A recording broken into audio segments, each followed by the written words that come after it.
Professor Kary Mullis is one of the most unique minds in America. He won the Nobel Prize. We did this interview late at night at his home on the ocean. Do you believe that we have made science our final arbiter on what is right? And as a result, we continue to look at science, and scientists hold themselves up to make the decision that this is right behavior, that's wrong behavior. You can do this, you can't do that. It's a good question, and I think the answer is definitely that science, in a way, having led to this sort of decline of let's say the Protestant Church. I mean, the Protestants got a little bit too involved in history and left themselves open there for scientists to come in and say, to debunk Christianity, because it became a mythological kind of thing rather than a only by faith kind of thing, and it became it's not a real religion in the sense of like Buddhism or something. Science, having been involved in that, people said, well, we're not going to go to church anymore. It left a big hole in a lot of people's psychological makeup that has, I think, been filled to some degree by the ecological madness that people have got jumped into. And there, the scientists are, like you say, they are considered the final arbiters of what's good for the planet or what's bad for the planet. And they hadn't got the slightest idea. Instead of wearing white robes, they wear white lab coats, Instead of bringing you the word of God, they bring you the word of the EPA or whatever. And they don't have to understand what it is that they are making you do, in fact.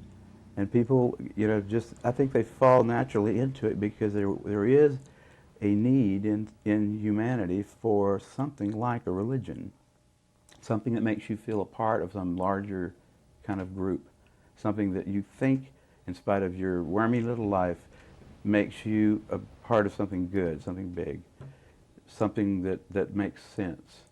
But doesn't it also happen that when people were naturally evolving, it was necessary for them to take a responsibility for a major part of their life? If they couldn't make their own decisions about their own sense of reality in significant ways, then they would have succumbed. Today, very few people make many decisions that are really significant. If they feel something's wrong, they go to a doctor. The doctor frequently will tell them, this is your condition, and this is how to treat it. People are not questioning innate knowledge or innate healing, and as a result, we've relied upon a pharmaceutical model for all of our healing. In fact, medicine doesn't mistrust nature, mistrust the person's own ability to have their own healing experience. Well, I think people are still responsible for their decisions, and they still make them just like they always have, and they do it with insufficient information just like they always have. It's just that the world's a little different now than, say, 2 million years ago, when maybe it was a matter of, do we go down there with the family next door, or are we going to stay up here in the canopy, or whatever. I mean, the decisions that people make are important to their lives, and they certainly accede to authority a lot, but I think that's always been I don't know if there's no evidence in my mind for the time, from anthropological stuff, that there weren't always rulers and people that we've always had a hierarchical order. Right. Even in the caves, we've had a hierarchical order. I believe in fact, my new book is just on that very topic, on life energies, where each born with a different life energy.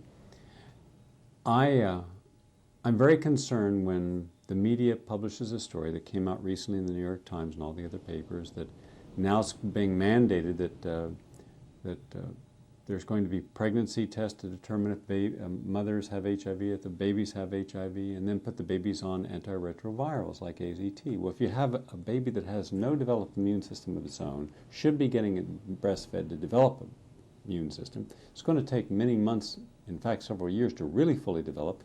And you go and start giving a child that's completely healthy, just has an antibody in their system, and you give them a toxic chemotherapy drug, and then we are not. Is that going to be mandated by law? That's what they're trying to do. They're not that dumb, are they? I mean, they to mandate it. What state? Well, they've mandated vaccines. You can't get into some college. You can't have your kid go to school. You can't travel to certain countries unless you've had vaccines, and it's never been shown that vaccines can be predictive of who they're going to help and what the consequences of side effects are going to be for who it hurts. Yeah, I'm a libertarian, true right to the heart, and I do not like to see freedoms eroded at all for whatever grand cause, and that would just that would almost I mean I can't believe that they would that I mean I can believe there would be some people in society that might like to do that, like that guy who used to be the head of was he the Surgeon General? That's he's written C.W. Coop. Yeah. C.W. Coop, yeah. Yeah, he's a bit on the sort of like a little bit like a Nazi kind of a guy in a way. And although he has he has some redeeming social value, but the man is, just a little bit too much into. I mean, he thought everybody at the NIH should start wearing uniforms, and that kind of a personality is capable, I think, also of thinking, yes, and we do have the moral right to make you give your kid AZT because it's our job to protect your child even if you don't want to. That state agencies have taken kids away from parents when the parent, based upon informed knowledge, chose not to give their child either AZT or other chemotherapy agents, either for AIDS or cancer. And these were parents who knew more than the average parent, and based upon their knowledge made an informed choice, and those parents were deemed unfit and abusive parents, and their kids were put into a foster home. You know what? In the early 20th century, actually, or late 19th century, in the South, pellagra was thought to be an infectious disease. There was a lack of niacin because Southerners were eating corn instead of wheat. The poor farmers were, and they were taking kids out of homes there, thinking it was an infectious disease because everybody in the family was getting it. Put the kids in an orphanage. In the orphanage, the kid would get a little bit of niacin because they'd have some wheat. And he wouldn't get pellagra, so it made real sense. Took some guy, it took him a government research station in South Carolina finally got some Goldberg, clever, was it? Goldberg. Goldberg. Some Jewish guy came down there with little brains and said, wait a minute, this is not an infectious disease. Somebody they had to throw out all the idiots that were running that, but it was a long time, and they did the same thing. They took kids out of homes. All they needed to do was bring in a little bread, a little whole wheat bread. And does it bother you at all that every time we need a decision made, we're always looking for some scientist to tell us what to do, whether it's on cancer or almost any issue, where science has become state religion? It bothers me when I see like people. My mother's a good example of doing that. Sort of just, her doctors are never questioned at all, even though her son is sort of a medical person himself and sometimes disagrees with him. Because I'm her son, of course, I don't have any brains, and her little physicians are always telling her weird things. Yeah, it doesn't bother me so much. I like this planet. I'm not upset about it at all. I'm not a crusader. If I had my way, I would make a few changes. I would make them slowly and carefully. I wouldn't make any radical kinds of changes. I would change science to be more, just to be a little less responsive to central authority. Make it more, like if you're going to fund a scientist for something that he says, here's what I'll do for you, you give me $200,000 next year and I'll do this. I think, well, okay, why don't you just give him the $200,000, let him do what he wants to with it. Don't make him tell you what he's doing. Don't make him convince his colleagues that what he's going to work on with it. If he's good enough to give it to him for one thing, just give it to him and let him decide, because you'll get a lot better science that way, and a lot more freedom for scientists to actually pursue their own goals, and a lot more discussion, which is a really important issue today, about what is the proper way to go about what particular problem. The way it's done now is it's rather medieval, and it counts on the fact that it's not true anymore, that scientists never lie, that scientists will always be honest, and that they aren't each other's competitor, that they're each other's colleague. The way papers get published, the way grants get funded, all of that stuff is like ancient.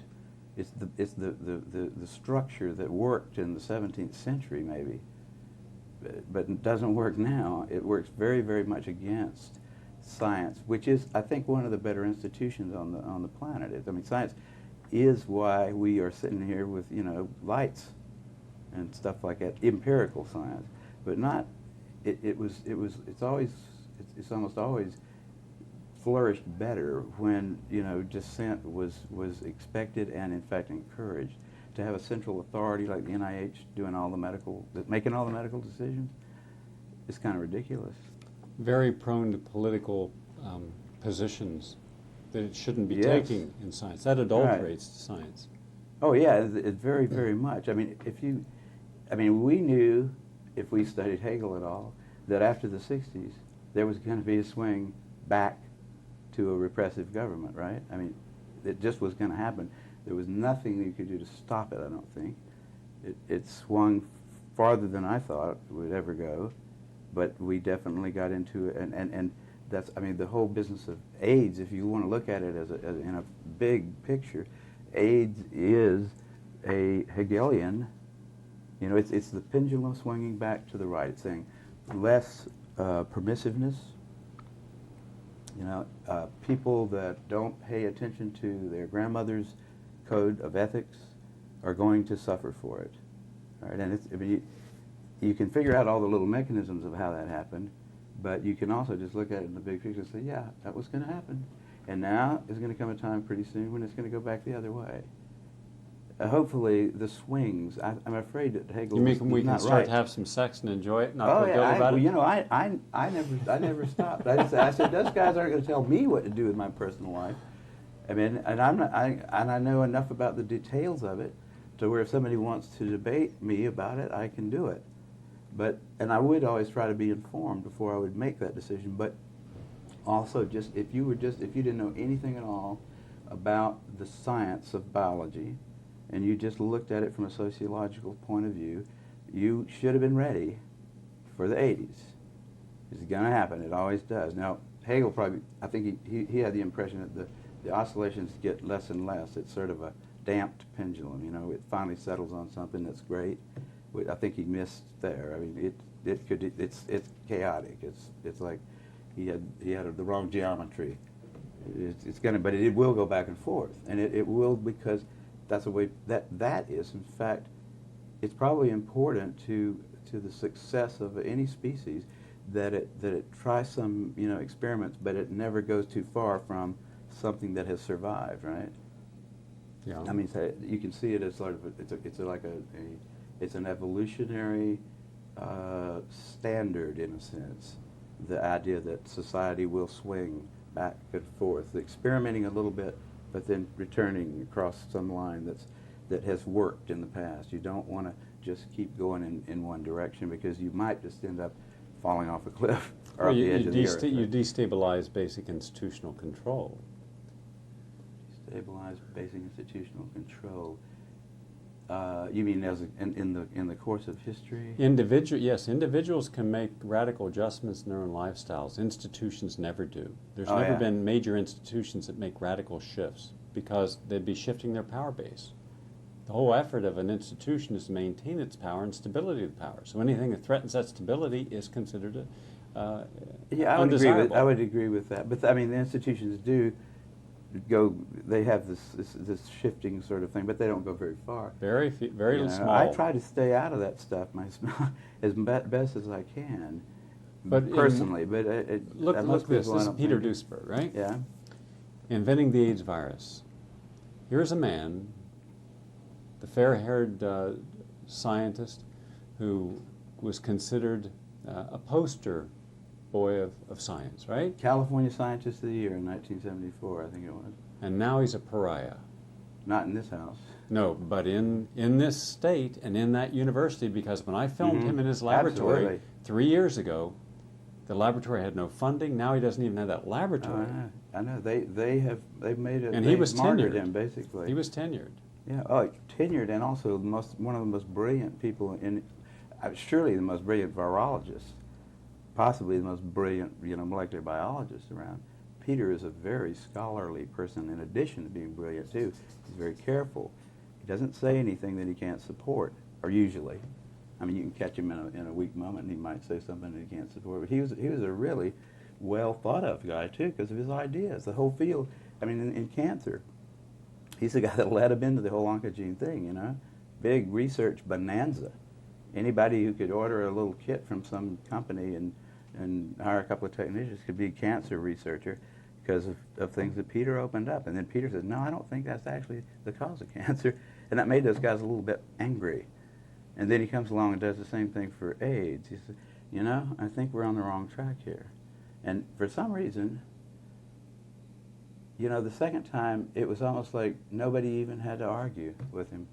Oh, it's just Peter again, ruining our fun, telling us that all this easy research stuff that we know we can do now for years, and the American people will pay for it, that we shouldn't be doing that. And Peter did that again. He did that twice. We need a lot more Peters. We don't have enough people like him, and you know, the system doesn't really, it doesn't work. It doesn't work to produce people like that. Yeah. Peter has been marginalized. The media will not quote him without having a challenge quote. Yeah. Where there was a time when whatever he said was, like any other major scientist, would have been accepted on its face value. Now he is considered the controversial. They always preface the controversial, you know, Oh, yeah. ex-professor. Yeah, Nature states just over and over again, if Peter Duesberg can be shown to be an idiot, then HIV causes AIDS. That's what the argument comes down to in a lot of the media. It's just, it has nothing to do with, they don't talk about, you know, the issues at all.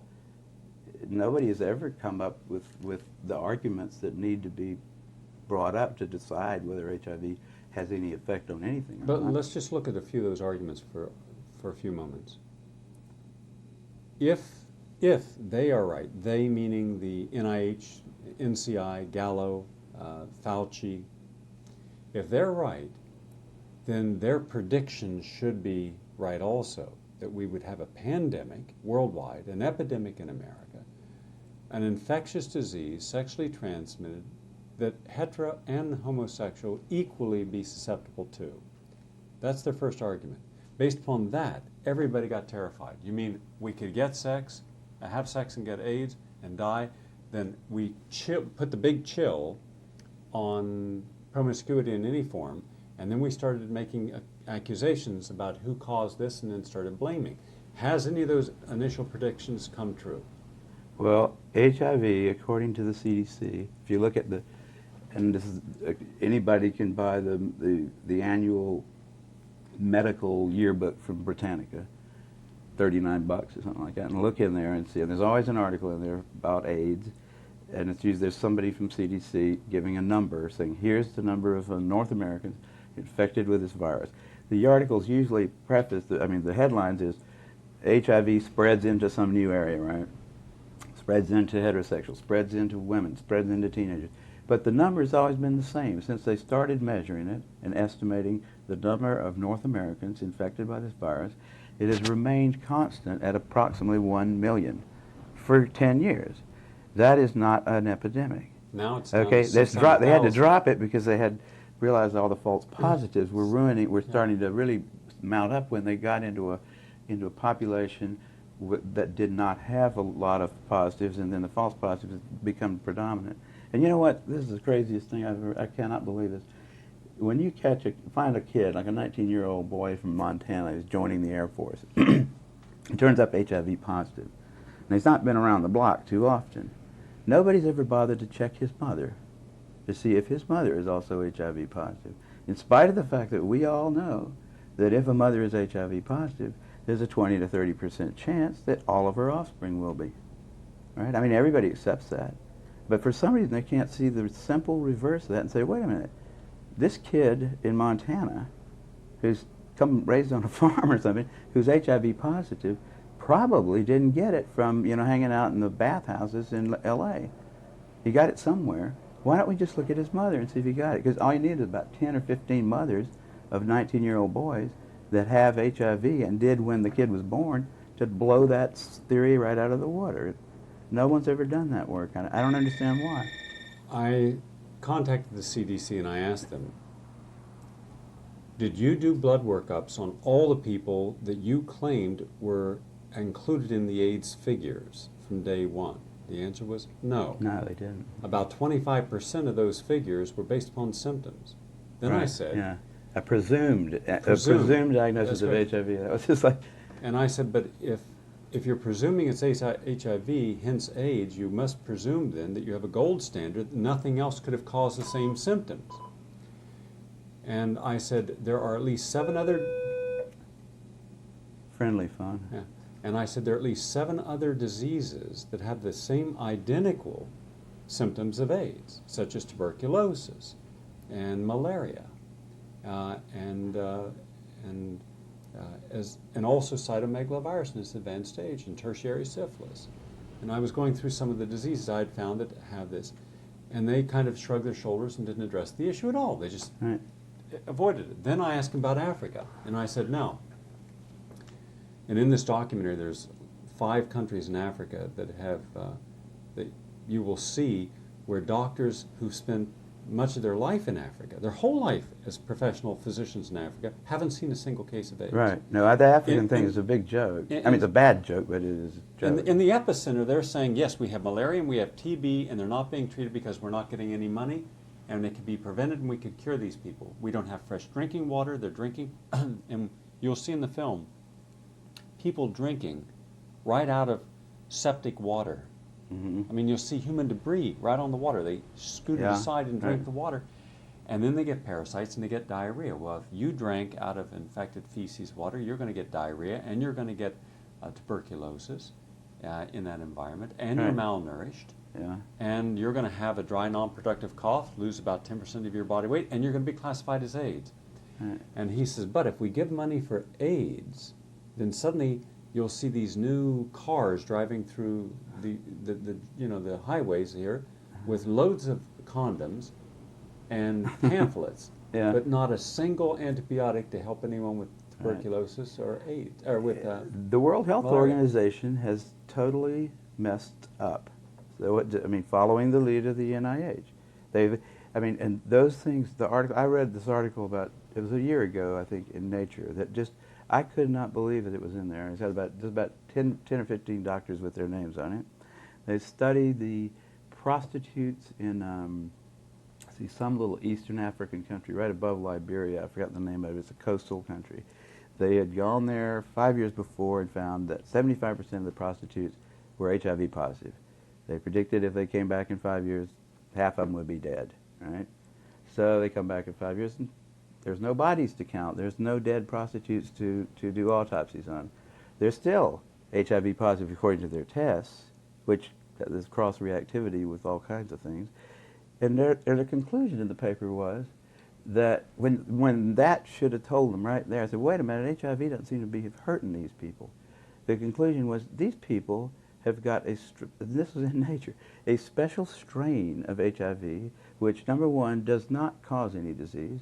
Number two, it protects you from the strains that are rampant throughout Africa that do cause disease. And we ought to study these people further because we might be able to develop a vaccine out of this. That was published in Nature, and it is on its face. I mean, even a 6th grader, I think, looking at the logic there, would say, wait a minute, these guys, the emperor has no clothes here. There's something serious wrong with the mind of these people. You know, they come in with a conclusion, and they just won't ever examine it. They don't, and when they see direct evidence that their conclusion is wrong, they just make up some ridiculous thing like that. And the WHO gives them money to come back there, and they probably have nice hotels on the beach there. But and doctors like to go on little vacations to collect blood, things like that, which don't take a lot of time, and then take it back home and study it for all year. And When they said that it was, remember about 4 years ago, they said that AIDS is now becoming an epidemic in the black community. And that all these black women, heterosexuals also, that's when it started to make its move. They suddenly became heterosexuals, but they said it was black heterosexuals. So I went into the hospitals in Connecticut, in Pennsylvania, and started contacting hospitals around the United States. Not inner city hospitals, regular hospitals. Couldn't find any cases of AIDS or HIV-infected babies. I went to Hall Hospital in Brooklyn, which is exclusively inner city, very depressed, poor people, and a lot of intravenous drug users. And I spoke with in fact, I spoke with several of the physicians, including one of the head of pediatrics, and the woman said, yes, we have a lot of women who come in here who are IV drug users. They're malnourished, they've got tuberculosis, they would normally be dead if we didn't get them off the street and give them some treatment. Because normally drug users who are heavy mainline, they die. You know, they've always died. You know, they're not in optimal health. And she said, yes, the babies will be positive, and most are black. So hence, they take one hospital and they make all the statistics from that hospital as if it related to all the blacks in America. Where you're dealing with less than 1/100th of 1% of blacks in the total country, but you make that suddenly represent a population group. And how you manipulate that statistic by not showing that it's all hospitals and it's all blacks, and that these are IV drug users. Suddenly the IV drug user becomes representative of heterosexual transmission. Yeah. I mean, the and I can't understand why no one's challenging this. Well, you know, I've been challenging it, but it's not real loud, because this is the first time PBS has come into my house and said, hey, what do you think about this, you know? I've had to fight really hard, you know, to get anybody. Usually I would go to I mean, until this year, when things are slowly starting to change, I think people are starting to realize this is serious, and these guys have got big woolen bags over their heads or something. They've been fooling us. They know, you know, the people that are AIDS researchers now are getting neurotic if you ask them any questions. There was a time when I first started asking questions, all I wanted was, where are the papers? Just tell me the papers that you read that convinced you that HIV was the cause of AIDS, because I need to reference those papers in I was working on a test for HIV with PCR, and I needed to write a little report to the NIH and say, here's the progress we've made. And the first line of it was, HIV is the probable cause of AIDS. And I thought that was true. This is before I got involved. And I said, what's the reference for that quote? And I looked for it for about 2 or 3 years, and I never could find it. And by the end of 2 years, I'd ask everybody at every meeting that I'd gone to that talked about AIDS, I'd ask, you know, I'd look through every computer database. There is no reference. There is nobody who should get credit for that statement. And that's a pretty weird situation in science, where getting credit for a discovery is the most important thing in your life as a scientist. You want your work to be associated with you, especially if it's got to do with something that's so important in the world that they're spending billions of dollars on it. We ought to know who was it that should get credit for pointing out to us that HIV was the probable cause of AIDS.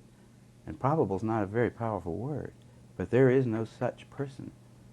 There is no paper, there's no group of papers. They can say, well, it's in there somewhere, but it's not in there somewhere. Gallo couldn't find it for you? Gallo wouldn't talk to me, but Montagnier couldn't find it for me. Montagnier said, why don't you, first they say, look at the CDC report. Okay, they're talking about the bulletin of mortality and morbidity that comes out every couple of weeks. That's not a scientific publication in the sense of, here's the data, here's the arguments, here's the conclusions. That's just a little thing that goes to doctors and say, when you see somebody come into your office with this kind of symptoms, you report it to us because it's possibly this or that kind of thing. It's not a scientific thing. It's not where the guy that wrote that bulletin that month doesn't get the Nobel Prize for having discovered that HIV is the probable cause of AIDS, right? I mean, it's ridiculous to quote that thing. And then I said, I told him, I read that. I didn't think that was very. I mean, I'm talking about, where did science come by the notion? You know, who brought that up? Who showed it to us?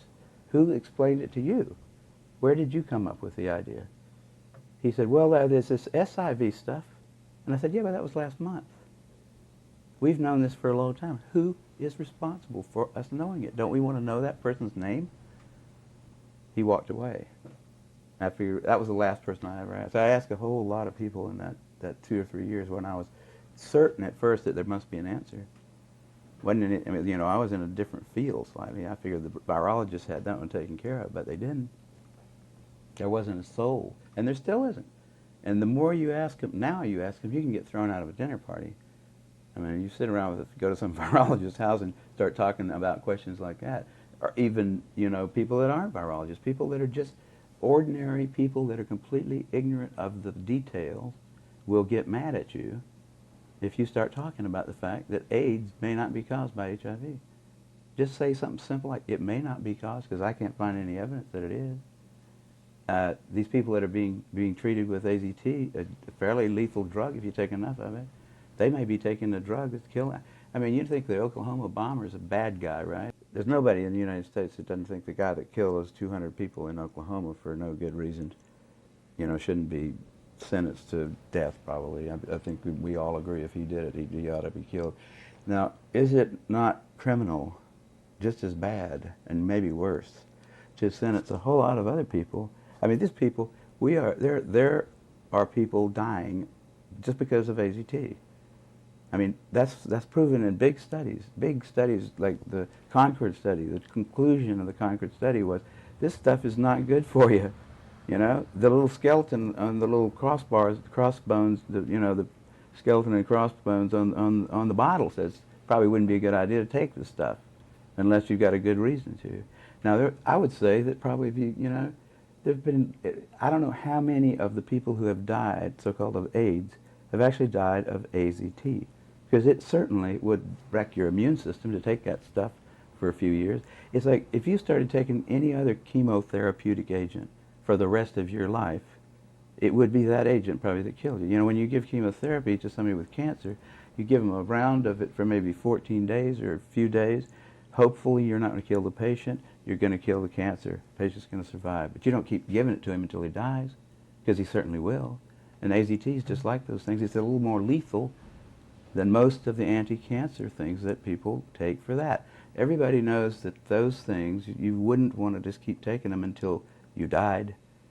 Why would they, I mean, how can somebody say, take this drug, it's not making you well, by the way, it's making you feel terrible, but we don't have anything else to give you, and this is going to cost you $8,000 a year.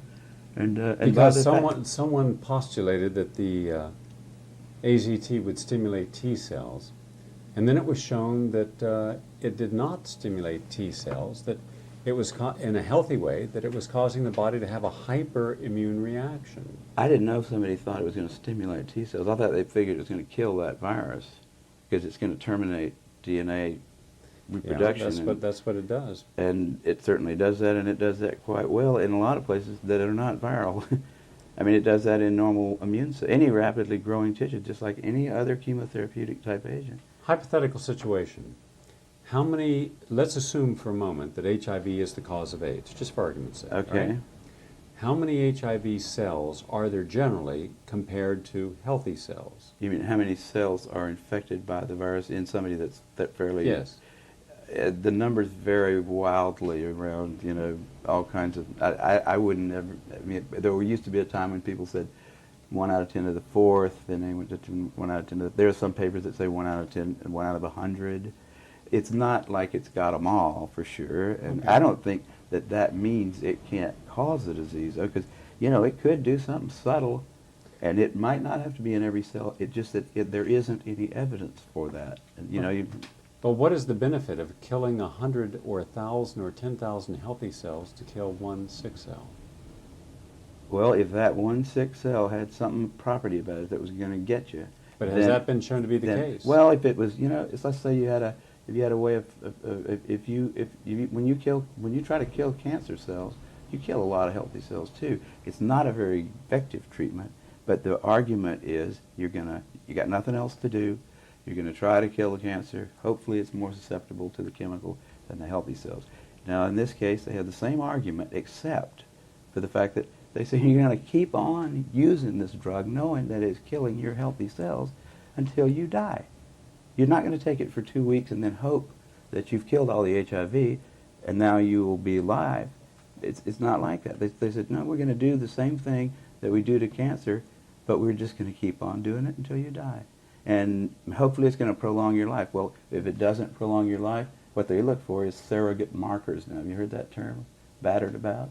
Surrogate markers means, well, it doesn't seem to do anything for the disease, but it does every now and then do something for the level of CD4 cells that we measure, or it does something for this or that.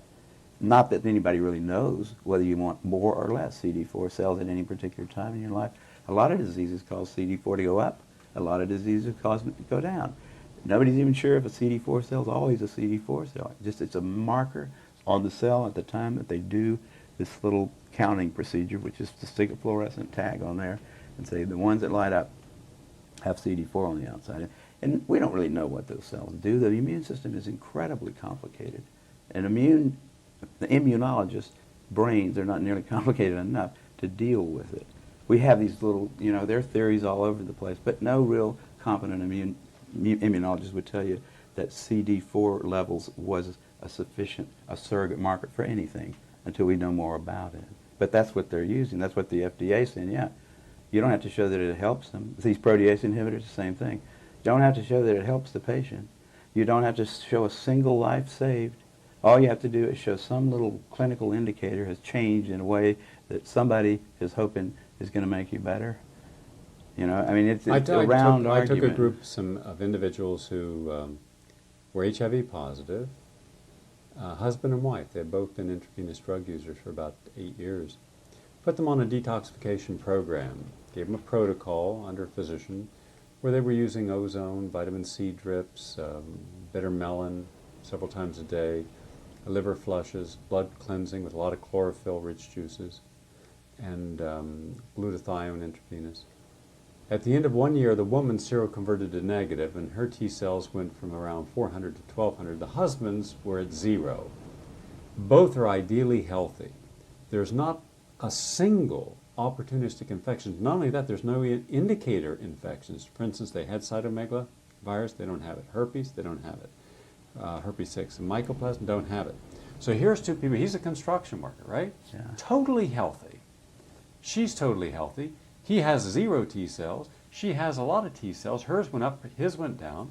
And so clearly in this case, the T cells were irrelevant. I mean, nobody was counting those cells with those the markers like CD4, CD2, CD8, that kind of stuff. Those had just become available to Gottlieb, I think is the guy that did it in Los Angeles, as AIDS came about. Okay, he had about 5 patients that are AIDS patients. His personal research interest was in using these new antibodies, OK4, OK8, that somebody in Japan had made that could distinguish types of T cells. That was just a research interest of his. He wanted to see what they would tell him. And you know what they did. And then they came up with names for them, like helpers and suppressors and that kind of stuff later. But they really didn't know. They didn't have any experience. There was no experience. There was no log of what a CD4 level meant before AIDS came along. And then they decided low CD4, bad. High CD4, good. Go up to the Andes and look at somebody who's never had an infectious disease. I'll bet you they don't have any CD4 cells at all. They don't need them probably. They maybe have a couple waiting. But I mean, we don't know those kind of. I took a group of details marathon about medicine. runners who were terribly healthy, never had any risk factors at all, vegetarian, and they were running a marathon. All of their CD4 cells were very low. In fact, so low, even though they were totally healthy, getting ready for the marathon, that had they gone in with any kind of experience of a symptom and someone measured their blood, they'd have said, oh, you're a candidate for AIDS. Mm-hmm. So that in itself, there are many conditions. Cytomegalovirus will bring your CD4 down. Epstein-Barr virus, ubiquitous in our population, 90% of the public have. Herpes will bring your CD4 down. Malaria brings your CD4 down. TB throws them clear down into the cellar. So when something is so inaccurate, to make that a gold standard, that concerns me. Also, well, it's ridiculous, is what it is, and the question really is whether it should be considered criminal behavior on the part of people who have the public trust. I mean, it is criminal behavior to set off a bomb in a federal building. Is it criminal behavior to start passing out poisons to people who have no real diagnosable diseases, to babies, for instance? And the question, I think we get off in the details a lot in this thing, and it has been probably the worst part of from the point of view of the public. There's only one real question that's relevant, and you don't have to think about CD4 cells, you don't have to think about all these other diseases with Latin names and stuff. You have to think about one thing. Who is it? And where is the paper that he wrote it down in who figured out that HIV was the cause of AIDS? Right? Who is that guy? If there's no person who can stand up in front of a scientific body and say, I'm that person, or this team of us did that, and here's how we showed it, You know, you don't have to get into the details. You don't have to worry about the hemophiliacs in Africa. You don't have to worry about all the sort of subterfuges in a way that just keep coming up to complicate what is really a very simple situation. Here we have a bunch of people that are definitely sick from some reason. It's likely that their behavior was so radically different than behavior that had gone. It was an experimental kind of behavior in a way. It's not unlikely that they would have some kind of problems, some health problems. People stop sleeping and eating. People start using all kinds of substances instead of food. And they're associating with the world's getting more and more densely populated, and we're spreading more and more diseases around. It's not totally shocking that those people should come down with some diseases that'll kill them. So we don't need to postulate that there was an infection going on, since nobody actually did show that there was. What's the fuss? Why do we have to even think about CD4? Why do we have to think about, you know, all the details that they keep mercilessly bringing up? Why do we have to think about the whole genome of this little organism that has not yet been shown by anybody definitively, or even really probably, to cause a disease? What is it? What is it about humanity that it wants to go to all the details and stuff and listen? You know, these guys like Fauci get up there and start talking. You know, he doesn't know anything really about anything, and I'd say that to his face. Nothing. The man thinks you can take a blood sample and stick it in an electron microscope, and if it's got a virus in there, you'll know it. He doesn't understand electron microscopy, and he doesn't understand medicine, and he should not be in a position like he's in. Most of those guys up there on the top are just total administrative people, and they don't know anything about what's going on at the bottom. But the simplest person on the planet can say, well, if we know that this disease is caused by HIV, how do we know that? Who figured it out? Is it in the Bible, you know? Or is it in the Journal of the American Medical Association? Is it in some place where we can all look at it?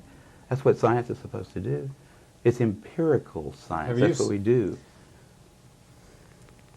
I ask, I think, a more fundamental question. If you're saying that HIV, not you, but rhetorically to the scientific community, saying HIV is the cause of AIDS, then are you saying that HIV by itself is the cause of AIDS? They say yes. Then I say, show me where any study has ever been published where HIV by itself has caused any illness at all. Now you're saying it causes 29 illnesses, including Kaposi sarcoma. And I say, show me the evidence that in the absence of any other risk factor, any other antigen, HIV causes Kaposi sarcoma. I think they've given up on Kaposi's, haven't they? They can't. You can propagate Kaposi's in mice, and you don't happen to get HIV following it. Yeah. But I mean, that one is probably an alkyl nitrite kind of a problem. I think even Gallo himself. But that was originally what they hung the hat of AIDS on. Oh yeah, sure. Kaposi's and pneumocystis. Those were the 1-2 combinations. Yeah, and you can get pneumocystis. You know how you give pneumocystis to a rat if you want to? Put him on a low-protein diet and give him some steroids for about 6 weeks, and he'll get pneumocystis. These guys were doing that same thing. Low-protein diet and a lot of steroids. I mean, all kinds of steroids. And that's the known way. I mean, that's what the people that study pneumocystis, that's the way they produce a rat model for pneumocystis. It's like, but you don't, again, like I don't think it's worth my time to worry about the details in this thing, because the really big fact is missing. Why do we think, just because Bob Gallo gets up, takes his sunglasses off and says, gentlemen, you discovered the cause of AIDS. That's all we have. New York Times article, CDC report, that's all we have. That's not enough. That's not enough to you know, that is not sufficient to like publish even a meager little scientific paper somewhere. That isn't enough for scientists to believe some inconsequential fact about some star 50 light years away. You know, that's certainly not enough to treat at the cost of billions of dollars a year, and at the cost of a lot of lives and anguish, and just destroyed. You know, lives have just been totally ruined by this thing, on the basis of some flimsy little statement made by a guy who's known to be a crook in lots of other ways, He lied about a whole lot of other stuff. Why we trust him there? If he was a witness in a courtroom, we wouldn't trust his testimony. We've caught him in too many lies. You don't trust him anymore. We don't trust. We don't trust Gallo. We don't trust him. Nobody should trust Gallo. Gallo's been caught too many times making up stuff. Okay, who do we trust? Fauci. Fauci doesn't know enough to, you know. If Fauci wants to get on television with somebody who knows a little bit about this stuff and debate him, he could easily do it because he's been asked. I mean, I've had a lot of people, president of the University of South Carolina, ask Fauci if he'd come down there and debate me on the stage in front of the student body, because I wanted somebody who was from the other side to come down there and balance my, because I felt like, well, these guys can listen to me, but I need to have somebody else down here that's going to tell me the other side. But Fauci didn't want to do it. He didn't want to talk about it. Based upon the HIV equals AIDS hypothesis, they didn't give us the test. Now, they didn't give it to us, they sold it to us. Now, who sold it to us? Who gets money off the Bob Gallo himself was getting quite a bit off of it. He had to give a lot back to Montagnier when it was finally proven that he stole the virus from Montagnier in the first place. But Montagnier and the Pasteur Institute are getting $1, I think, or so every time that somebody gets an HIV test. Is that test a gold standard? Will it only identify this HIV virus? If you get it twice in a row, you have a pretty good chance of getting a plus one time and a minus the next. I mean, it is not. It's nothing. Even if the virus were a deadly virus, we wouldn't want to use that test to test it. I mean, the way that test was responsive. Although that's why they thought for a while that it was widespread in Africa, because it cross-reacted with antibodies to malaria. You know, that was the big, and they never went back and said, you know what, we just made a mistake there, because we couldn't find the HIV-1 in the first place when we looked for it. When we looked for the organism in Africa, we didn't find it. So we found something else that was close enough, 33% difference in sequence. It's not close at all, not for retroviruses. They found something else. They said, it's HIV-2, we're going to call this for a while. Now they just dropped that whole thing. They don't look for it at all anymore. You go into any kind of a like a lot of places in Africa, the only kind of place you can get any medical treatment is at WHO hospital that's there for AIDS, right? So anything you come in there for, you cut your knee with a machete, you're an AIDS patient in some little book somewhere.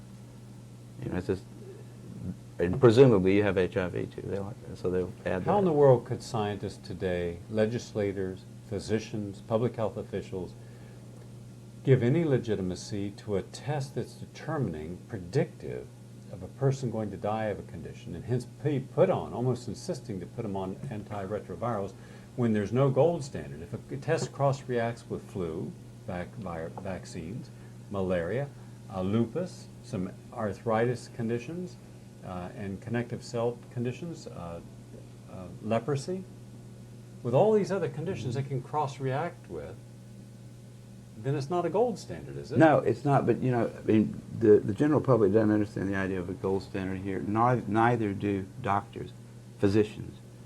So, I mean, you know, you just pull the average physician away from his convention someplace in Cincinnati or something, and sit down and have dinner with him and talk to him about this kind of a situation, and see how much he really knows. Like, does he know what a Western does? Does he know what a Western blot actually does? I mean, how is it different from this ELISA test? Does he understand how an ELISA test is operated? Does he understand anything about the statistics associated with the times when they've been tried? No, he doesn't. And he doesn't give a damn either. What he knows about is that when he has a patient, he charges them a certain amount of money for every treatment that he does, for every little prescription that he writes, and he likes to have a lot of patients.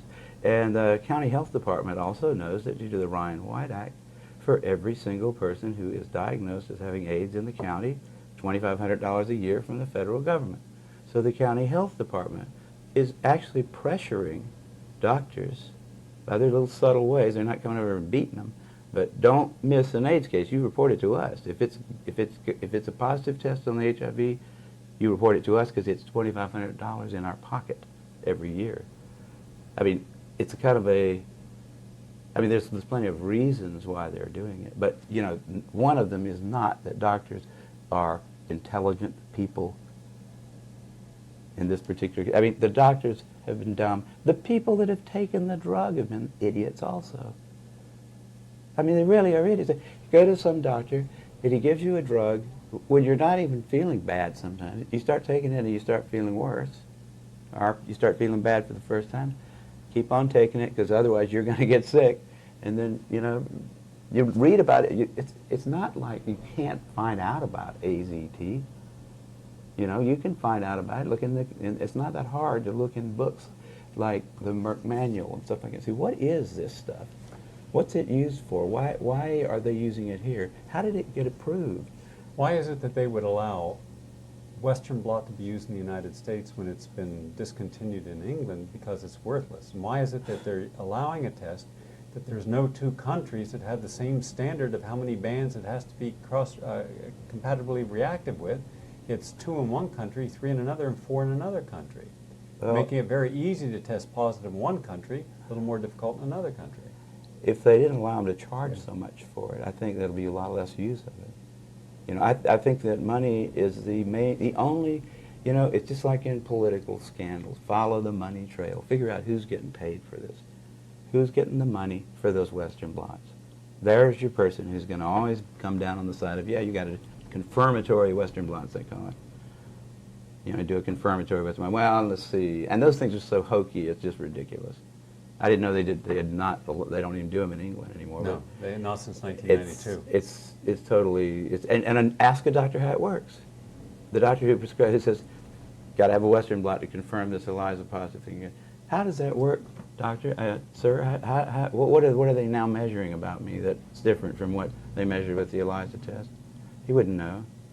He's not got any idea. I'll bet you there's scarcely 50 physicians in this country that know what a Western blot really is.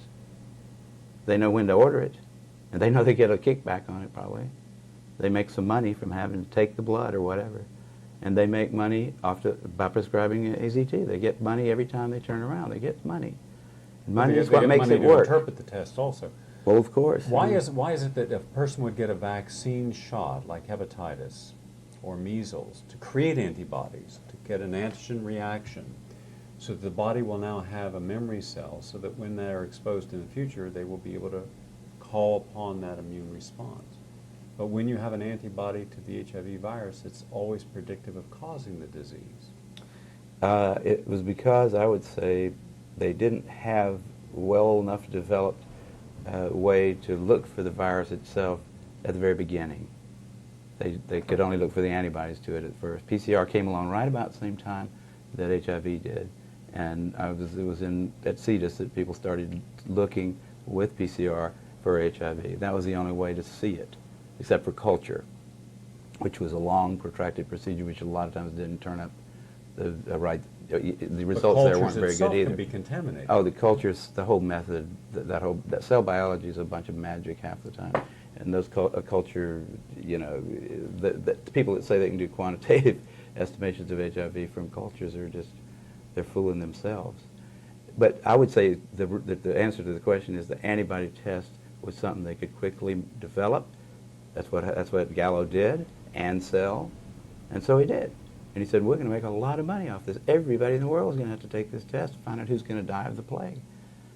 And a lot of people did take it, and he got a lot of money for it. I mean, and there's all kind of people all the way down the line getting paid for doing something that's absolutely insane. I mean, now, where is John Q. Public? You know, he's busy playing video games or something. He's he's asleep at the wheel. He's not saying, what are these guys trying to pull? I thought antibodies when I was in high school were good for you. Isn't that what cures your diseases? And if we're going to make a vaccine for this thing, isn't that going to make antibodies to it? Wouldn't that be the way a vaccine would work? So if you take a vaccine for HIV, you get AIDS, don't you?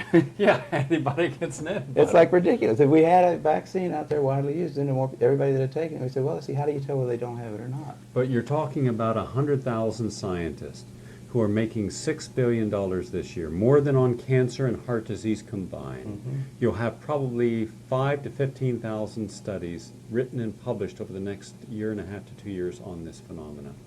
Everyone wants to be a part of that action. Why is it there's only a small handful of scientists like yourself and Gilbert and Duisberg who are willing to challenge this? What makes you different than 100,000 One thing people? that makes me different is I don't have to answer to anybody for money. See, I don't work for some organization like that Tony Fauci happens to be the head of. Like a lot of people, like Duisberg, had the intellectual integrity, knowing that he was going to catch it, knowing that they were going to just have a heyday pulling his grants. He went ahead and said it, and he's been martyred. Okay, they couldn't touch me because they weren't paying me. They can laugh at me. They can write stupid little articles in Nature, but they'll learn eventually to feel foolish about having done that. I know that's going to happen. Duisberg knows that one of these days, these idiots are going to have to face the music. I hope that he's kept that in his heart all along. I think he has. He knows one of these days, because you can see the insanity. You know, and when they make stupid comments like John Maddox one of these days, John Maddox is going to have to, you know, eat it, basically, because he's been just personally, without Maddox doesn't know nothing about biology. He doesn't barely know anything about physics. I know more about physics than he does. He considers himself a physicist. He writes these dumb little editorials and stuff like that, and then these stupid personal attacks on Duisberg seem to be like scientifically justifiable somehow to the editor of the foremost scientific, or what used to be the foremost scientific journal in the English language. It's not anymore in my eyes. I still take the thing, but you know, I just look through there occasionally. I don't read it with seriousness to find out anything anymore. Does it bother you that there is censorship in scientific publications and even in the major media? Yeah, it bothered me when Nature rejected, right after I got the Nobel Prize in chemistry, man. I can't even write a short 4-page hypothesis about what might, in fact, be a probable cause of AIDS. A hypothesis that was a useful one because it suggested a way to disprove it or prove it. You know, that's what a hypothesis is for. It's to sort of suggest experiments that will try to disprove the hypothesis, or if you can't disprove it, you start slowly accepting it. And so Lancet, Nature, Science, those people say, we don't need a hypothesis directed at understanding what might be causing AIDS. We already know. And I call back the editors and I say, no, wait a minute, this is, you got to, like in Lancet, there's got a section called medical hypotheses. That's a type of an article you can submit. I said, this is a hypothesis. This is a very good hypothesis. Not only can it be proven or disproven easily with rats or mice, but if in fact it shows, if it turns out that this does cause AIDS, you'll have a model system, an animal model system, which would be worth billions of dollars to the pharmaceutical industry. You know, it was a beautiful little hypothesis, cute little thing. It wouldn't have taken a lot of work to prove or disprove it, but and it wouldn't take any work to publish it. But not anybody would touch it. You know, I finally published it in some kind of, I think Genetica finally published it. And it may or may not be the cause of AIDS, but it doesn't, the fact that you can't hypothesis? Even, it's a sort of a variation, I thought a clever one on the idea that you have overloaded your immune system. These people, if you think about time in terms of evolutionary time, and you see the population of humans growing like it has, the chances of you getting a human virus today are a hell of a lot higher than they were, say, 10,000 years ago. And it goes up in a funny way. If you are hanging out with, let's just say that there are an infinite number of retroviruses in the world, because they're changing so fast you couldn't really count them. Okay, so there's a number of retroviruses that's basically a function of the mass of human flesh, human retroviruses. And also it's proportional to how much that flesh interacts. So as it starts to get dense, more and more people are in your life, you get more and more chances of getting retroviruses. Now, they all might be harmless. The chances are good that they are, because they're just barely alive. But if you hang out with 1,000 people a year in a way that would maybe allow you to get some or most of their retroviruses, and they hang out with 1,000 people a year, and they hang out with 1,000 people a year, you're hanging out with a fourth of the human race. You're getting all the retroviruses from all over the planet. Now, it might be that none of those things by themselves is going to hurt you, but we know that some of them do grow in your immune cells, right? And they come in at very low multiplicity. You don't make an immune response every time you get a retrovirus inside of you somewhere. But if you have a cell in your immune system that has a retrovirus in it, and you promote that to clonality because it's going to be a part of an immune response, that cell, then the retrovirus will definitely escape. It will flower in a sense, and it will then have to be dealt with by the immune system because there'll be enough of it showing in the blood that the immune system will go for it. Well, now if you've got enough harmless but different retroviruses in your immune cells such that every time you mount a new immune response, which means you probably take about 500 different immune cells and make 1,000,000 copies out of each one of them, if you've got enough retroviruses in your immune system such that one of those 500 is going to have a retrovirus in it that you've never made an immune response to before, you're going to have to make an immune response to it this time because it will, if you make 1,000,000 copies of the cell, it's sure, the retrovirus is certain to flower, to like make infectious bodies, right? Then you have to make another immune response, right? It's called a chain reaction. See, it's, all you have to do is have enough retroviruses in your immune cells, and we know that they can get in there, right? And we know that there's an infinite number of them out there. And we know there must be some level of contact with humanity that will cause you individually during your life to accumulate so many different retroviruses in your immune system. In the real risk group, which is the people that were undernourished, the people that were exposing themselves to a lot of other humans in environments where viruses could be easily passed around, if they were, I mean, there's a whole bunch of things about those guys that was different than normal people. Once they got outside of the inner city homosexual IV drug using population and started sampling kids going into the Army at 19, that's when the latency started going up fast. Because what they should have said, uh-oh, it's not got anything to do with HIV, does it? Because the thing's not going to change like that on us. Also, it was very interesting that they predicted approximately 1,000,000 North Americans were infected in 1984, I think it was, and it stayed the same right on through 1996. That's not an epidemic. The number of cases reported went up epidemically, you know, exponentially, because the number of tests that was done went up exponentially. I asked, the first time I ever saw one of these CDC graphs, it showed this thing going off the page. You know, I went up after that and I said, how did you disentangle I mean, did you divide the number that you've got here by the number of tests that were done? I mean, can we believe that this line that you've drawn here about number of positive tests reported, is that really indicative of the spread of this virus? Is the virus getting, is there being more of it, or are there more tests? If you divide by the number of tests you do, you don't get any kind of a curve going up. It's just, how many doctors knew about HIV in 1983? 2. How many knew about it in 1985? Say 500. How many knew about it in 1986? 40,000. So that's where the curve came from. How many tests were done? Same thing. How many tests? They could have just said, how much money did we make off of HIV this year? And they could have plotted that, and it would have looked the same. You know, and they could have said it's an epidemic because we're making more and more money off of it every year. But does it bother anyone that we haven't had an epidemic, that it's not in the heterosexual community? It's still in the same basic risk groups, and the risk factors that caused it back then are the ones that are indicated today from all the people I've interviewed. Well, the only person I know of who's changed their mind on this issue is my mother. She finally said, Kary, you know what? You were right. Because I told her a long time ago, I said, Mother, quit worrying about my sexual habits, okay? There's a couple of diseases that you can get by having promiscuous sex life. They're both curable by penicillin. And there's nothing out there that's fatal and deadly. And in fact, sex is probably pretty healthy. It's something we've been doing as a race for a long time. You know, it might be very unhealthy to go for long periods of time without it. We don't know that. But we do know that the venereal diseases that are around can be cured now. So what's the big scare, you know? And she's, well, AIDS, I said, but it's not shown to be. So she's finally, I mean, I don't know anybody else who's actually come across.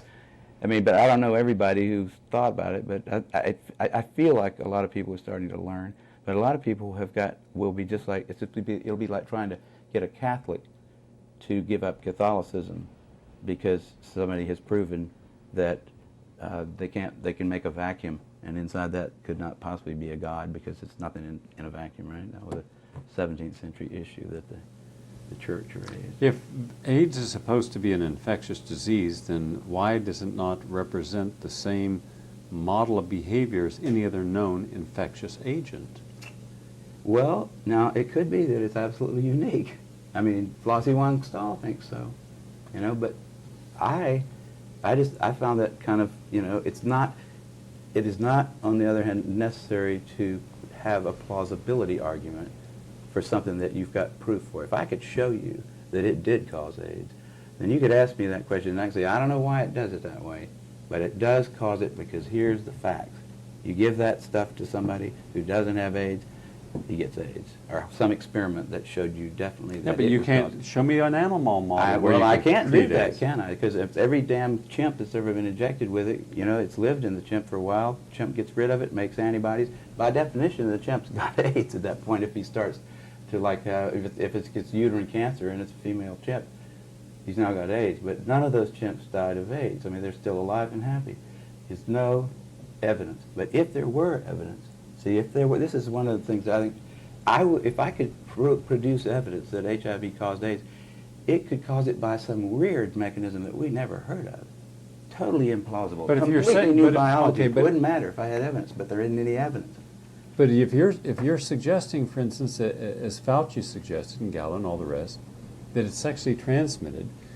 All right, I went out and I charted for the last 5 years the prevalence and increase of sexually transmitted disease: chlamydia, syphilis, gonorrhea, herpes, and papilloma, and trichomonas.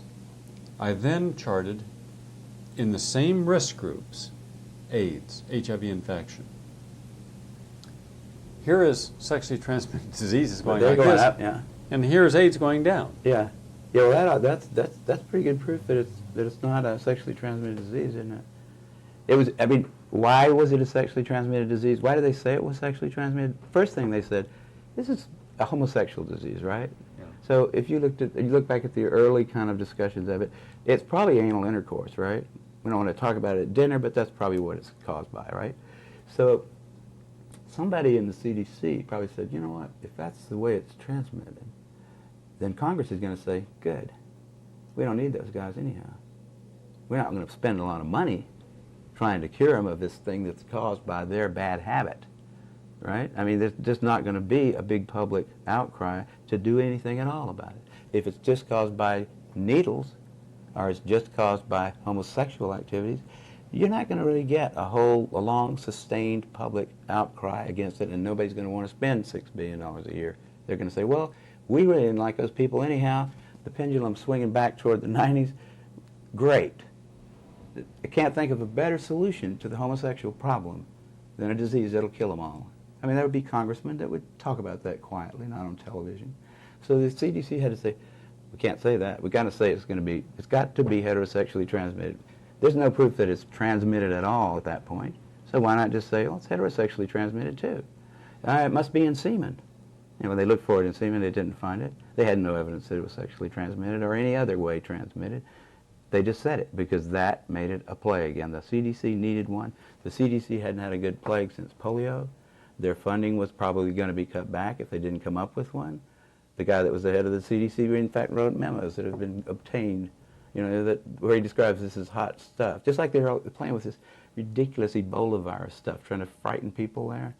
That's like Coop probably loves that. He'd love to see Ebola come into Florida and start sweeping across the southeast. He could take his uniformed troops. They could have barricades. It could be just like in the movie. You know, those guys have got an agenda, which is not what we would like them to have, being that we pay for them to take care of our health in some way. They've got a personal kind of agenda. They make up their own rules as they go. They change them when they want to. And they smugly, like Tony Fauci, does not mind going on television in front of the people that pay his salary and lie directly into the camera. I mean, Did you ever meet Linus Pauling? I unfortunately did not bother to go down there, just like I didn't go up to see Richard Feynman until he was dead. Those are two people I wish I had just said hi. I'd just like to shake your hand because you're cool people.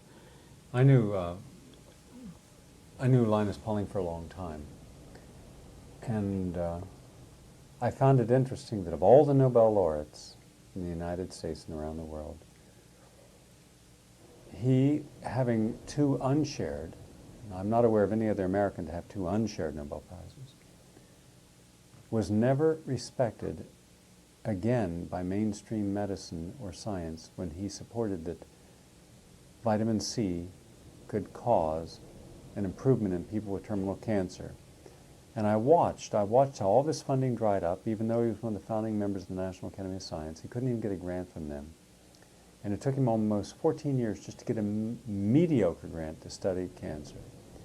Even when the Mayo Clinic supposedly reproduced his results that he had obtained at the Vale of Leven Hospital in Scotland, where he and Dr. Ewan Cameron took a group of terminally ill cancer patients, divided them in half, gave half 10,000 milligrams of vitamin C every day of their life. Another group got a placebo, and there was a statistically significant improvement in the people who were receiving vitamin C. They turned around and did it at the Mayo Clinic, but they didn't use the same criteria. Pauling says, don't use people who have chemotherapy, it'll knock the liver out. They use people with chemotherapy. Pauling says, you have to give vitamin C every single day. They didn't. And so it was not the same study, yet they published it saying they duplicated his work. Then when they went to publish the results of what is a terribly flawed study, they didn't even give them the courtesy of saying, here's the results, would you like to examine it?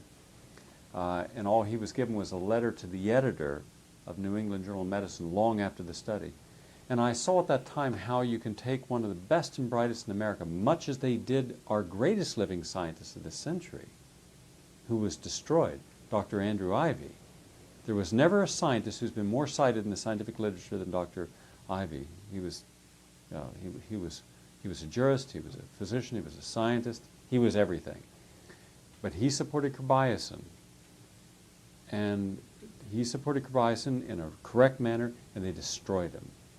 And that's been shown. Now I'm looking at what the media has done to you, projecting you as a flippant, drug-taking, womanizing person who everyone has to wonder how you even got through college, let alone got a Nobel Prize. And I'm thinking, my God, haven't we learned? Haven't we learned from Andrew Ivy and Linus Pauling and Peter Duesberg what they'll do to the best and brightest? Well, you know, you can't expect the sheep to really respect the best and the brightest. They don't know the difference, really. I mean, I like humans. Don't get me wrong, but basically, the vast majority of them do not possess the ability to judge who is and who isn't a really good scientist. I mean, that's a problem. That's a main problem, actually, with science, I'd say, in this century, because science is being judged by people, and funding is being done by people who don't understand it. I mean, I'm sure a lot of people could sit down with Linus Pauling and not realize that he was a brilliant man. I mean, most people wouldn't know him from, somebody who just was a little taller or something. I mean, nobody knows Richard Feynman. Or Richard finally showed a few people that, when he said, here's the O-ring, here's some cold water, see what happens? That he at least knew how to, but most people don't understand what a brilliant guy that Feynman was. There's a handful of people at any one time in the world who are capable of really doing innovative things. And usually those people turn out to care for their fellow man. They respect them in a way, although they don't think that most of the people, the great masses of people, really are going to be able to understand what it is they're doing. It's got to, before the transistor radio, most people didn't really understand who John Bardeen was, right? John Bardeen didn't know who John von Neumann was, who was 50 miles away, who needed those transistors really bad with his ENIAC. I mean, there's not a lot of specialized scientists. You don't expect everybody to understand what it is you did. I don't expect my mother to really understand how clever PCR was. I can't explain to her. It was only a few people, that really could see what a clever idea that was at first. Now everybody says, well, it's a wonderful thing because we hear about it all over the place. But see, what I'm saying is, if you're one of these people like Linus Pauling, I'm sure Linus did not expect to be appreciated. I find the scorn of the masses to be sort of a,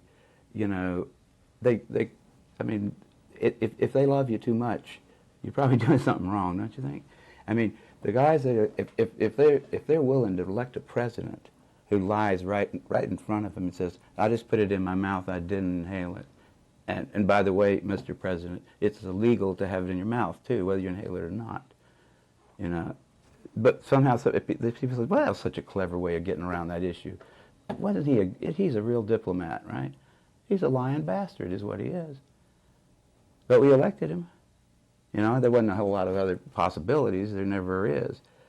But that's the kind of people that you don't expect them to know whether Linus Pauling would be. You know, Linus's first paper about that business of ascorbic acid is all it took to convince me, just the theory. He says, look, here's where we came from. 20 million years ago, we're eating the tops of green plants, the little leaves. We're doing it all day long. It's not a very rich substance. It's got a lot of vitamins in it. And we don't cook it so to destroy the vitamin C. Now, we don't make our own. We got used to getting it from those leaves. When we come back down the tree, maybe we need it. You know, maybe we don't need it. But it's probably a good chance that, you know, you ought to look into it and see if you do. Because you change your diet drastically. And the vitamin C is one of those things, you know, the vitamin, you cook your food and you lose it. It's not stable to heat. I immediately started taking vitamin C, and it tastes pretty good. You know, and it doesn't hurt you unless you take, if I take more than 5 grams a day, I start getting diarrhea, so I don't take any more.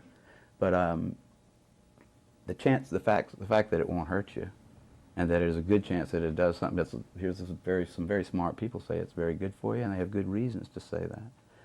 I'd say it's worth, you know, it's worth the money that it costs. I take a lot of vitamins just because there's a good chance that our diet right now is not really optimal for our body. It would be unusual if it were, because we've changed our habitat completely.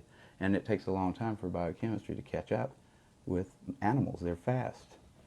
You know, they don't just sit in the same spot all the time. And we have to think about, we're animals and we are changing our behavior all the time. We might just need something from our last environment. And that one seemed to me like pretty simple, reasonable. I thought was a good idea. That's all it took from me. And then he had all kinds of data.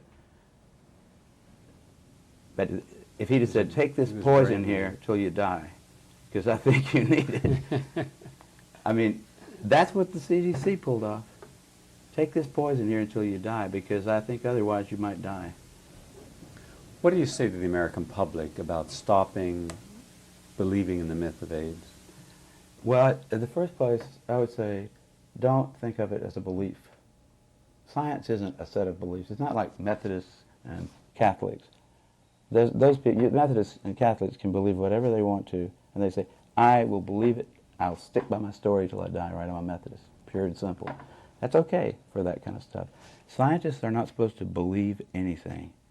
Scientists are supposed to have some evidence that leads them tentatively to some conclusion or to some action.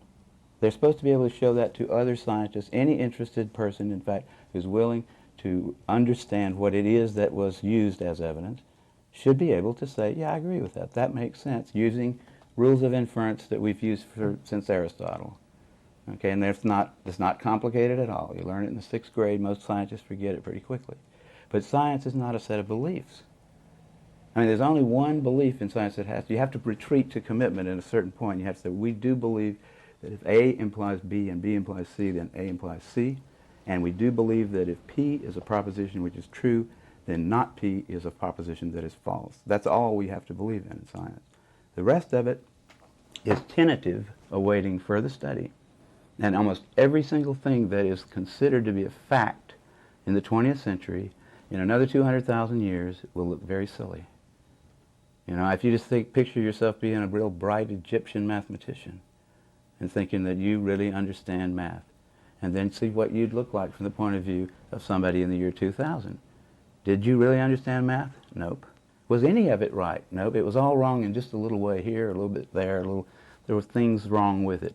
I wouldn't be surprised if 200,000 years ago from now, Aristotelian logic turned out to not be. You know, it's already starting to look kind of funny because of quantum mechanics. Sometimes things are true and not true at the same time. Sometimes effect precedes cause. Time isn't quite what we think it is either. Nothing is certain in science. There's no room for beliefs. Beliefs are for things where you want to have a belief that helps bolster your courage in something in order to act. So that's what religion's for. You know, there you say, I'm going to believe in something that's going to help me to get through this mess out here that I've got to get through. And I'm going to do that because it's useful for me to believe that. And the harder I believe in it, the more powerful I get in a way. Especially if I want to start bossing a lot of people around and I can get them to believe the same thing. But that's a belief. The difference between that and science was established clearly, at least in England in the 17th century, by the Royal Society, the founding of the Royal Society is still around now. They probably don't remember this, that same bunch of assholes, the people that won't accept my papers anymore. But they said there's a big difference between empirical science. Empirical science is something that can be done in front of other people. You can show it on a stage. I can do my experiment in front of anybody who is interested in seeing the results, and we should all agree on the results. We don't have to worry about why. You know, we really don't. We don't ever, if you why long enough, you'll always come to a big because. And you won't be able to always know. But you can know what you showed. You can say, if I take this ball and I roll it down an inclined plane, it rolls down at a certain rate. It has to do, I think, with some kind of force we're going to call gravity. But I don't have to really know why it does. I can just show you that it does every time. We can make cannons that will drop balls on people's heads with the same principle. It works. I can show you that it works by making the cannon. I can show you by repeating the experiment. I don't have to know why, and I don't have to believe in balls because I can throw one at you. You know, I don't believe in them. They are there because I can pick them up. I have them in my hand. I don't believe in science. I don't believe in polio. Do you believe in polio? I mean, we are under the impression that there was a disease called polio, that it caused certain, and it got into your brain, it was terrible for you, and some people died from it. We have evidence for it, but we don't believe in it. It's not in some church somewhere. And if somebody came along 100 years from now, studied the whole thing and said, you know what, there wasn't ever a disease called polio, it was a mistake. It was something else. It wasn't a disease, it was just, you know, I mean, then you change your mind about it in science. You're always ready to have your favorite theory proven wrong. And if you're not, you shouldn't be doing science. In fact, most of the people that are doing science shouldn't be there. Children should not be encouraged to go into science, by the way. Children should be encouraged to avoid it unless they just can't stand not being scientists. It's not a wonderful area where everybody is happy and heroes. There are very few of us that get the chance to go over to Stockholm and pick up a prize. It's a hard job. There are a lot better jobs for people that have belief systems. I mean, if you want to believe in something, you can be a lawyer. You can believe in law. There's a lot of places in law where you can believe. It's okay. You can be in church. You can be a church person. You can believe there. You can be lots of other professions. You could be in real estate where you believe things. You don't do too well in real estate if you use too strict a belief system. But science is a place for people that just are too ornery to believe in anything. They say, show me. Show me why you think this is one way. And I'll try to show you another way. And we'll both do this, and we'll enjoy doing that. We'll debate about what is the actual outcome of the experiment. And we'll do it over and over again until we all agree. Then we'll move on to the next step. Make some gunpowder, something like that. Make cars. You know, we don't believe in cars. It's not a belief. They're there. You can get run over by one. You don't have to believe in them. We believe in things like God. You know, the Catholics have sort of forgotten that, and that's why they sort of took a hit by science this last century. It's a belief thing. It's faith. That's totally different from science. It's silly to hear people saying, you don't believe that HIV causes AIDS? You don't believe that? I mean, it's just a word, but it's a very, very important distinction. I think that you know, that's why it's become a very emotional kind of thing, because people actually, they get personally committed to what really is a body of evidence that can be analyzed, you know, by lots of people. And at this point, there's so much of it out there, nobody can really analyze it, all of it. But nobody can write a review of it that says HIV causes AIDS because of this. You know, if a postdoc were to write a review of their literature that showed without much doubt that HIV was the cause of AIDS, that guy would be famous. Now there's 100,000 guys out there who had the opportunity. 10 years has passed. We've been waiting for this star postdoctoral fellow to distinguish himself forever and get a lifelong grant from Tony Fauci, but he hasn't shown up. No one has bothered to write a definitive review. Any journal would take it. That right there proves that HIV does not cause AIDS by induction. Then what have we seen in the photograph? Have we photographed AIDS? Do we have AIDS in a test tube? Because if we haven't proven HIV causes AIDS, then can we show that what we're calling HIV is an actual organism? Nobody has actually purified HIV. There's no little bottle of HIV anywhere on the planet that's just got HIV in it. They have cell lines that they think that it's growing in. There are a lot of people that think it's not even there at all. But I mean, I wouldn't doubt that it's there. I think anything you can imagine is there somewhere. You know, but whether it's there or not is not the question. The question is, does it do anything with regard to these set of diseases that we've now called AIDS? And it's such a bit of it's a tangled web of madness.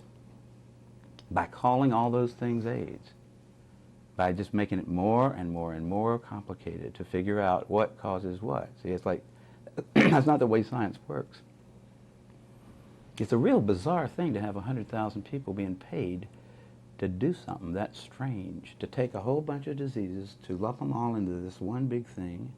This great, I mean, pretty soon there won't be anything that's not AIDS if they keep going at the rate they're going. You say, well, let's see what will happen in 100 years. How many diseases will be on that list? They put uterine cancer on there. That was stretching the imagination quite a ways, wasn't it? Throw uterine cancer in there as one of the indicator diseases. You got uterine cancer and HIV antibodies, you got AIDS, honey. And we need some more females, by the way, with AIDS, don't we? What do you think of them giving Social Security benefits, disability cards for automobiles, free play tickets, free bus rides, free meals to people who test positive for the HIV antibody and show any indication like night sweats? And by the way, then a person never has to work again for the rest of their life. And in England, they give them a free car to drive. And yet here, with cancer, with Alzheimer's, and with major disabilities that clearly are disabilities, they don't give you anything.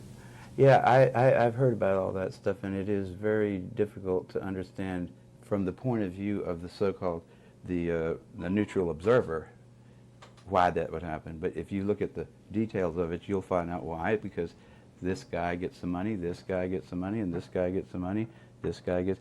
They give me a free parking sticker down at the parking lot by the Scripps Pier because I'm a Nobel Prize winner. If they did, I'd take it.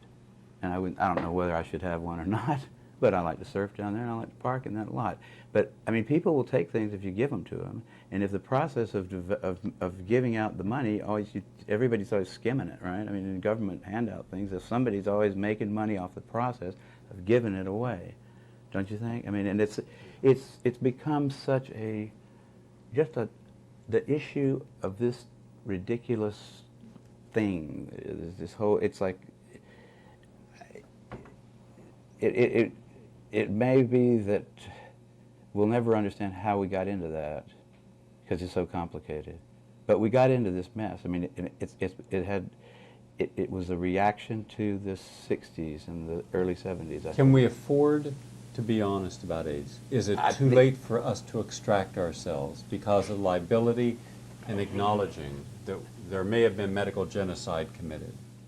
The first time I heard Charlie Thomas say this, I thought, Thomas, you're being a little bit too rude there. But I started thinking about it, and I was, the way to get rid of AIDS is to stop funding it.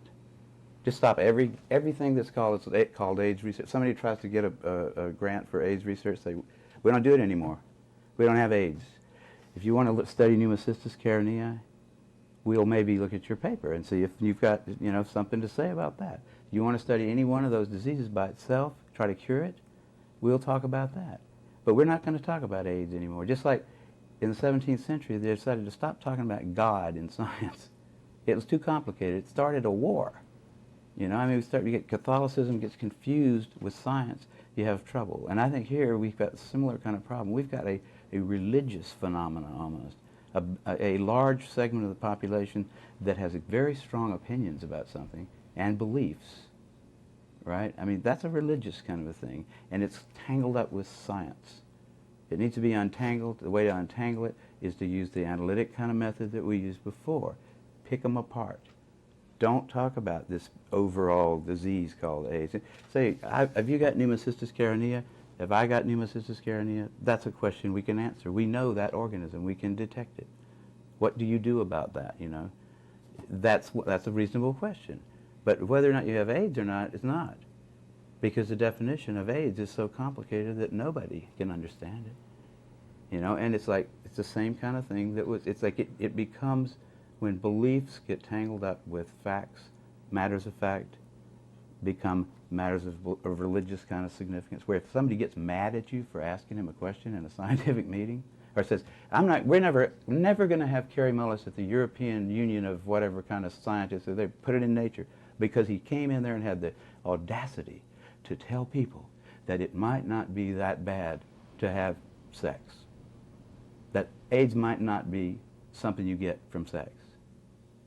That I don't see any evidence for it is all I said. I don't see any evidence for it. Why?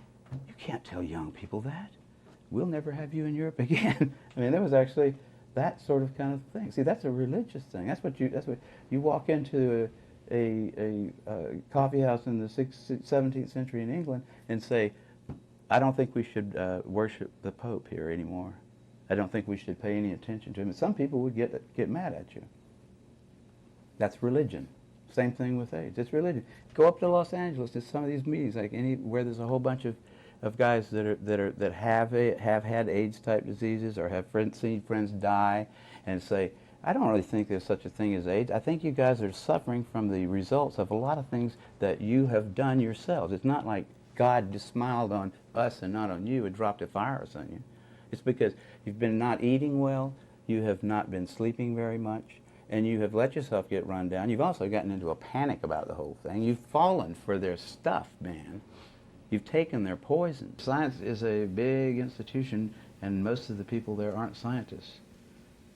You know? What do you think of all these people now who are willing to take what sometimes are very brilliant minds and apply it specifically just to helping a major industry market a product, even when the results of what that company need do not always match the actual science behind it? I mean, you're talking about the marketing people, marketing people. Well, you got to be a little cynical to be a good marketing person, probably. You know, I mean, a little bit. So, but I don't think, I'm a libertarian in that regard too. I think let them do it. It's not, you know, they're not forcing you. If you're dumb enough to watch that box over there and do what it says to do, then that's your problem. It's not mine. And I think it's all right for people to try to, you know, suspend your good judgment for long enough to get your wallet out, whatever. I mean, I think that's okay. People should be subjected to marketing. They shouldn't think that it's, I mean, most people actually distrust marketing. They see it as for what it is. They don't realize that when Tony Fauci gets up and starts talking, he's marketing too. They don't, and that's what they really need to learn. And I think go back to something you said about when you get up to give a lecture with people with AIDS and some of the AIDS organizations, they're willing to cut you to pieces. Oh, a lot of them just get angry if you suggest that it's got anything to do with the behavior, if it's possible that it's a behavioral thing. You know, there was these guys that lived next door to me in Berkeley a long time ago, and they were homosexuals, and we played cards together out in front a long time, and then the bathhouse stuff started happening. Those guys started going over to the bathhouses, and I was waiting for the heterosexual bathhouses to happen, but they never did. So I didn't go over there. But I noticed over a couple of years that those guys got paler and thinner. But you know, they're coming in at 5 in the morning. You know, take a little amphetamine, go to work. Don't eat very much.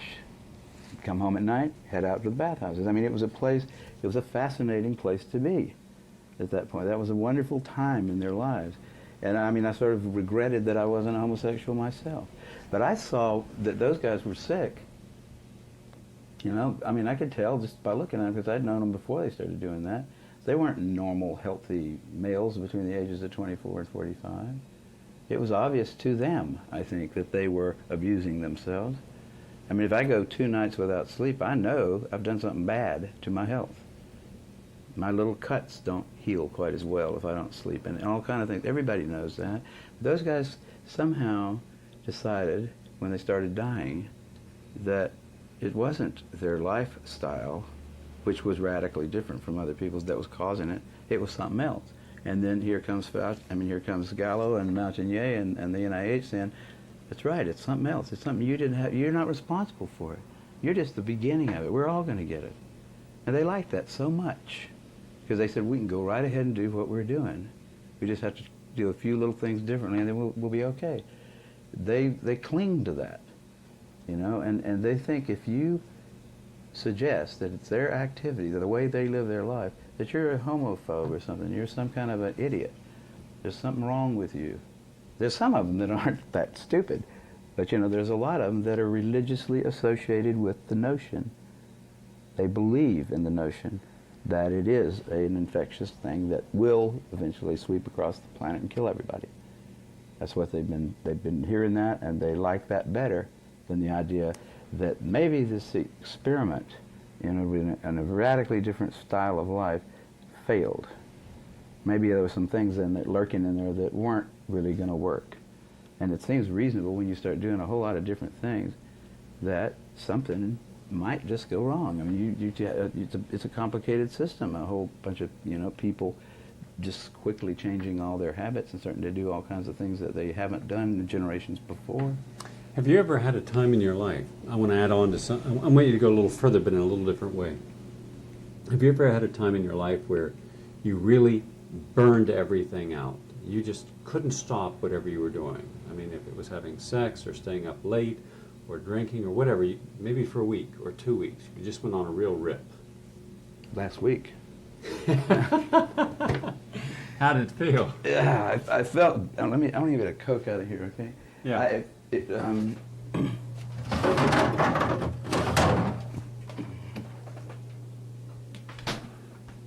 My co-author on this book was in town for a week and a half, and we just, we spent a lot of time. We'd work every day for about 5.5 hours, and then we'd play really hard. And by, we really started on Cinco de Mayo, that weekend. Cinco de Mayo, we started around Thursday, and by Monday, I felt like we had just about got to the edge of death. That if we went any further with that kind of a, with no sleep, no real food, lots of tequila, just, crazy, wonderful women just happened to be coming through all the time, and it was a lovely time. But I knew, and David did too, we got to the end. If we'd go push that any further, it would be really bad. So I don't do that very often. Okay, but no, wait, I'm not finished yet, all okay. right? That's the first part. Now, let's say that we gave you hepatitis, not once, not twice, but 5 times. And then when you woke up in the morning, before you had the cigarettes and the alcohol, we gave you a handful of antibiotics. Let's say we gave you a bunch of penicillin. And then we also gave you some rectal infusion of sperm, which we know is immunosuppressive. And we also gave you every kind of drug imaginable, ecstasy and poppers, so you could keep having your erections and sex all night. And let's say you just didn't have 2 or 3 sexual acts. Let's say you had 5, 10 sexual acts per night. But it didn't end on the day that you and your buddy felt that it was going to end. You did that for the next 2 years, every day. I would not expect to live through it. I mean, I wouldn't expect to live through even the minor incursions that I make into, like, riotous living, if I kept it up very long. I know I can't. If I could go without sleep for 2 nights, and then I start bumping into things. I can start dropping things. I know I'm really, I don't mean going completely without sleep. I mean, like, going to bed at 3:30 and waking up at 6 o'clock to go surfing, that kind of thing. That's not enough for me. I need more than that. I need to have, a fairly decent diet, I think, although... Well, then where is the surprise of guys who did this for 3 and 4 years at the same level and more intense than you did, and now they come down with one of these 29 or multiple 29 opportunistic infections? I don't think they Where should is have the been surprise? Those guys that live next door to me, I talked to them, they were, I said, you guys looking awfully pale. Aren't you ever out in the sun anymore? And the answer is no, we were working, or we we're I mean, and on the weekends, we're hanging out at the bathhouse, and it's fun. Why don't you come over there and we'll show you? But, I mean, I don't think anybody should have been really surprised. That's the shock of the whole thing, actually, when you look back and say, why did they think it was just some virus that this guy Montagnier pulled out of a lymph node? He could have pulled anything out of that lymph node. It probably had 100 different things in there that he could have identified. Just pulled out. Now, why did anybody fall for that? They wanted like hell to keep going, doing what they were doing. You get used to things. I think they didn't start all that stuff on one day. They started a little at a time too. You know, they didn't all of a sudden one day say we're going to go from being like clean-cut kids that get 3 square meals a day and 8 hours. But they just slowly started picking up more and more riotous kind of living, and you get used to things, I guess. And then I don't know. Somebody put the suggestion out. The CDC wanted they did want to have a plague. And it was a good, and it looked like a nice possibility, and they went for it. Remember the actor Errol Flynn? He was a swashbuckler. He was in, Robin Hood and Captain Blood, and he died on his 50th birthday, or around his 50th birthday. He was only 50 years old. He was so burnt out, so washed out, that when the doctor he died up in Canada, when the doctor did an autopsy, couldn't believe that he was alive for the last 5 years. His liver was totally sclerosed, his heart was completely shot, he had atherosclerosis, he had it all. And he looked about 90. Now, he drank every day, he smoked every day, and he lived a fast life. He also did some drugs. There's a good example of what would happen to a heterosexual in a very relatively short period of time. It took him about 20 years to do that. And so then you triple what he was doing, and you can speed up the process. We have a lot of models for, in the heterosexual community, for people who have destroyed themselves without needing a virus to do it. We have a lot of things lifestyle we can show does. So now we say lifestyle is not a part of it. And that always amazed me that everybody bought that. It was the easiest solution, the easiest explanation for those people who were starting to get all these diseases to accept, because the other one would have said, you maybe are going to have to modify your behavior. Now, we don't know exactly what it is you're doing that's wrong, but you might ought to think about, dropping a few things and seeing if what is it that's making you sick. I just can't imagine people that were doing that kind of stuff that weren't aware that it was the things they were doing that were doing it. And when it's so obvious to me when I go without sleep for 2 days that that's what's causing me to bump into things or forget things or have a little sore on my finger that should have healed really quickly. It didn't. It's obvious to me when that happens. But why not just look at all the other gays who were not living that kind of life, who never got HIV or AIDS? Well, only 2% of the gay population have tested positive for HIV or AIDS. Well, that's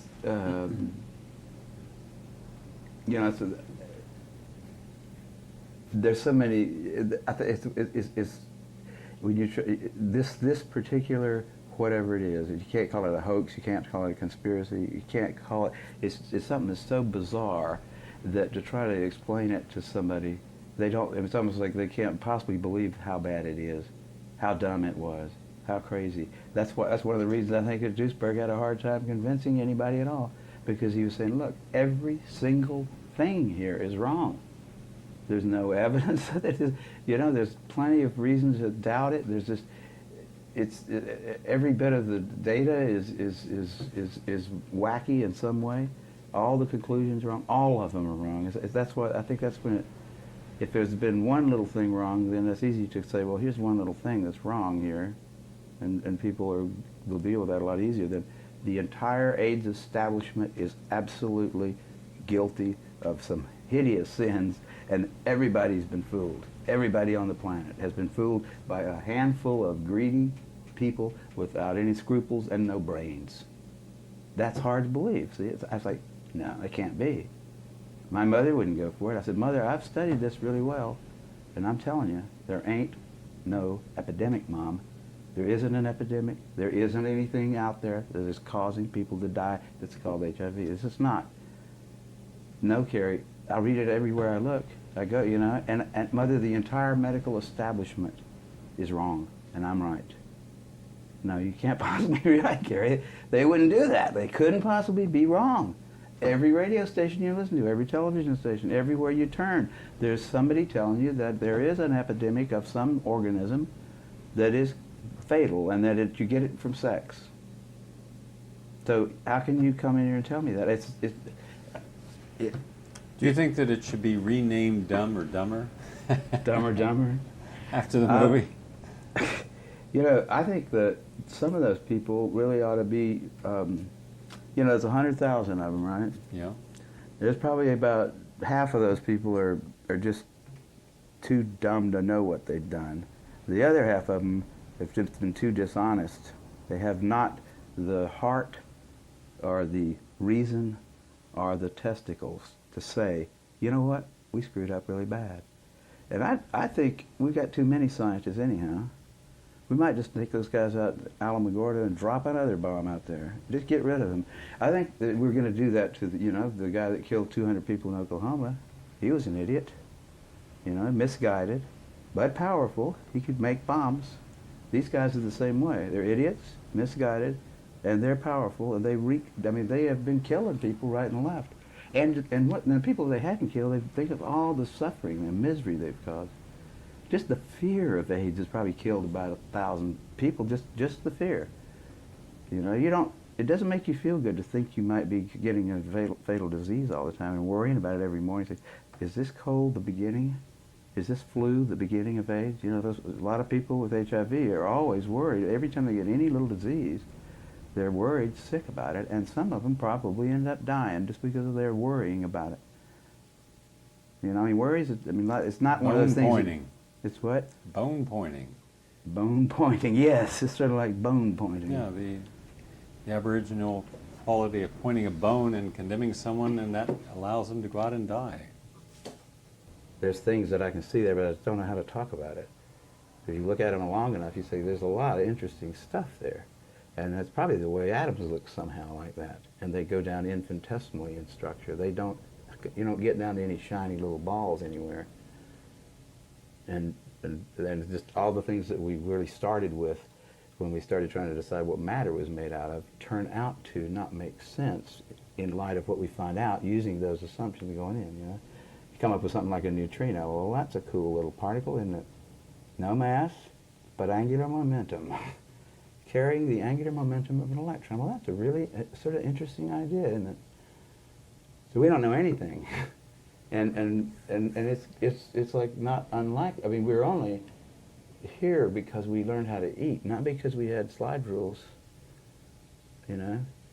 We're here because we know how to eat and mate, and maybe bring up our young to where they can do that. And that's not, you know, it's shocking to me that we know anything. I mean, that we can build a jet plane that can usually fly is an amazing. It's got to do with we cooperate. We have written language, and I mean, none of us could do that. Actually, I couldn't even make a book. You know, by myself, I couldn't make a damn Coke can if I had to.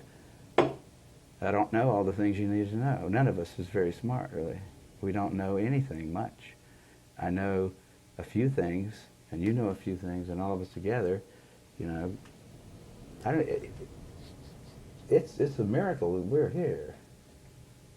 And I don't think it's the weak anthropic principle kind of thing operating either. I didn't go for that. I think it's stuff that we just, you know, it's way beyond our comprehension. That's why religion is a thing that people do continually seek out. Some people somewhere inside of you know that it's a lot weirder than that. You know, it's stranger. I think some British guy said, life, the universe is not only stranger than we imagine, but stranger than we can imagine. And I think that sort of, you know, that is something that struck me a long time ago as being, yeah, we're pretty arrogant to think that just by learning how to copulate and eat and raise our kids, that we're going to learn about the inner workings of the entire universe. And when we run out of information, we just come up with something like the primary, the way you start in cosmology, you say, well, if you can't see it, it's like everything you can see. Right? If it's the whole universe must be homogeneous, because if it weren't, we wouldn't be able to talk about it here in this classroom, right? That was lame the first time I heard that. And I said, wow, that's right, because you couldn't talk about the whole universe, since 99% of it's invisible to you. So you have to assume that the same laws apply everywhere. If they don't, then you can't even make up a theory about it, right? It doesn't matter that it's not testable at all. I have my own cosmology published in Nature, by the way. That was funny as hell. When I was a second-year graduate student, I published a paper called The Cosmological Significance of Time Reversal in Maddox's magazine. And he took it. And I wasn't a cosmologist or even an astrophysicist. I'd read Scientific American a little bit, taken some acid, had some dreams about how things were, wrote myself a paper and got it published. Suddenly I was writing, I was saying the Big Bang Theory is not right, and the steady state theory is not either. This is a good idea right here, what about it? Published it. When I sent PCR, no thanks. They rejected it. Nature rejected the PCR paper that I wrote, and so did Science. Both of those austere magazines. But Nature took the cosmological significance of time reversal, which was the sort of lunacy of a sophomore, a second-year graduate student in biochemistry. When that happened, that was my first real shock about science. I said, there's nobody minding the store, There aren't any wise old men up there. How could this happen? How could they let me publish this theory in Nature? It's not like in some backwater journal. Nature. A lot of the professors in the department said, what in the hell is this? One of our graduate students just put his own paper in Nature, and it's not even about biochemistry? It caused it's weird what that did to my career at Berkeley. People said, well, he's weird, but AIDS is a lot of people think of it as a conspiracy by some group or something like that. But it's just something that happened.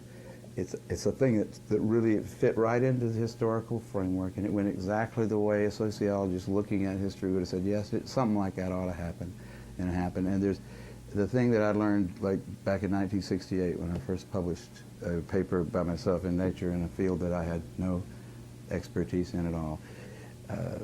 There are no old wise men up there at the top of science, which I really did until '68. I would have thought, if you try to publish a dumb paper in a journal like Nature, it won't get published. If you try to publish a good paper in there, like I later tried to publish PCR, the invention of PCR, in the same journal, and they didn't take it. So it's up there. There isn't an up there. There's no place up on the Academy of Science is just a bunch of idiots, just like everybody else. The editors of journals, austere journals even, they're just busy with their little lives and stuff. There are no old wise men up on the top making sure that we don't do something really dumb. And we are kind of like the children of the apes that we came from. We're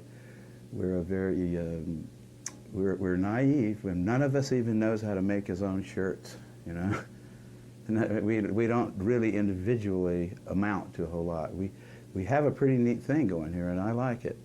But you can't think that there's really some council of elders or something watching. And there certainly is not some austere body of people that are not self-interested, that are really looking at medical science and making sure that everything works or that nothing really dumb happens. We're on our own here. Kary, what would happen if half the scientists in the United States came here, could live right across the street from the Pacific Ocean, see beautiful sunrises, sunsets, have a lot of nice sex, have a refrigerator with beautiful women with nice bodies, hang out with some good people, and enjoy this kind of lifestyle? You think you get a little different? Would they be different? Would they be different? No, I think people are gonna, we're really bound to remain human. Human is what we are, and human is, we have foibles, right? our warranty runs out probably when we're about 35, for one thing. You know, we're old, wise men were not involved in evolution because they didn't exist. I mean, there weren't any people over 35 probably until at least 100,000 years ago, when people started carrying things around that they could bash animals with and stuff like that. So I mean, old, wise men are kind of a new development. Old, wise women are a new development. We're very, so, and I think that humans will always just be, you know, we have to think of ourselves as a bunch of kids. I mean, I think there was a real, you know, somewhere back in there when we came out of the trees and hit the ground, there was a neoteny kind of an event where we stopped growing up. We were babies of the apes that got old enough, we got capable of reproduction. You know what I mean? That something had to happen there to keep us, to make that transition. And if we look around and think of ourselves as kids, you know, just a bunch of kids, then I think we see much better who we are than if we think of ourselves as being, you know, mature. I always think of myself as a kid. I roller skate, and I play, you know, and I love little kids to play with, and I don't ever think of myself as mature at all. And I think that that's a better way of looking at humans than that as they start looking older that they somehow get wiser, because it's not my experience. They do. Kary Mullis, fun talking with you. Well, it was a pleasure talking with you. Let's go get something to eat.